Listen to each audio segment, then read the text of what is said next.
Salam alaikum, Azul, bonsoir. Le régime algérien a réellement tout fait, tout concocté, tout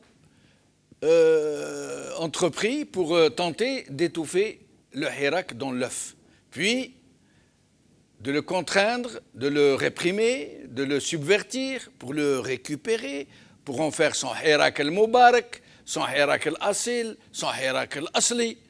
Et dans le même temps, il n'y a pas eu de jour où il n'a pas tenté de l'infiltrer, de l'intoxiquer, de retourner ses activistes les plus visibles, de tenter de les corrompre, de les dresser les uns contre les autres, et autres manœuvres du genre. Il s'est servi de tout et de n'importe quoi pour l'étouffer. Ce Hirak dont il nous dit pourtant qu'il est El-Mubarak. Il s'est servi du Covid, de l'épouvantail islamiste, du drapeau amazigh, de la main étrangère, d'une menace terroriste, d'un voisin menaçant. Mais de guerre lasse, il n'a rien pu faire. Mais ce qui le distingue le plus dans sa fuite en avant et dans son déni d'une réalité qu'il refuse furieusement d'admettre, est qu'il aurait pu profiter de ces moments de flottement du Hirak pour amorcer une initiative de vraie transition, pour pouvoir négocier les conditions de son départ et épargner au pays une exacerbation de la situation qui pourrait, à très court terme, faire dégénérer la contestation politique en front social très volatile, très explosif. Et c'est précisément ce qui vient de se produire dans le sud algérien, dont personne n'ignore le sort atroce fait à ces populations démunies de tout et victimes d'une véritable ségrégation. Elles viennent, ces populations, de dire à la face du monde, et de plus en plus fort, qu'elles ne reculeront plus et qu'elles n'accepteront plus d'être ainsi méprisées sur leur propre terre.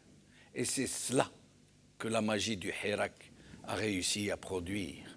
L'union de tous les Algériens contre un même ennemi, pour une même Algérie, pour un véritable état de droit, où le droit, la justice et la citoyenneté ne seront plus de vaines paroles.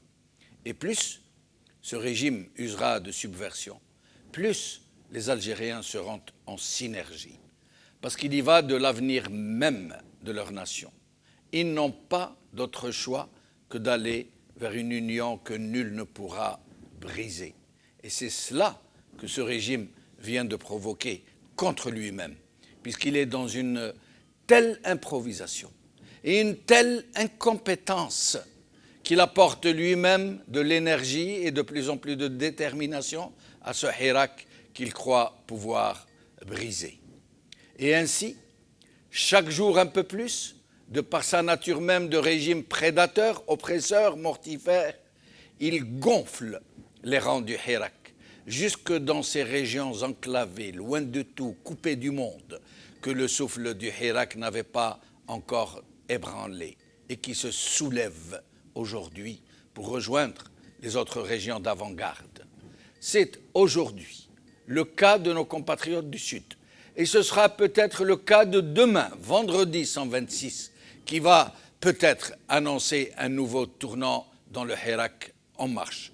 En tous les cas, pour nombreux parmi les observateurs qui scrutent attentivement les horizons algériens, il semble bien que si cet été est celui de la maturation pour un Hirak qui se régénère, c'est aussi celui de la fermentation pour un système en totale décomposition.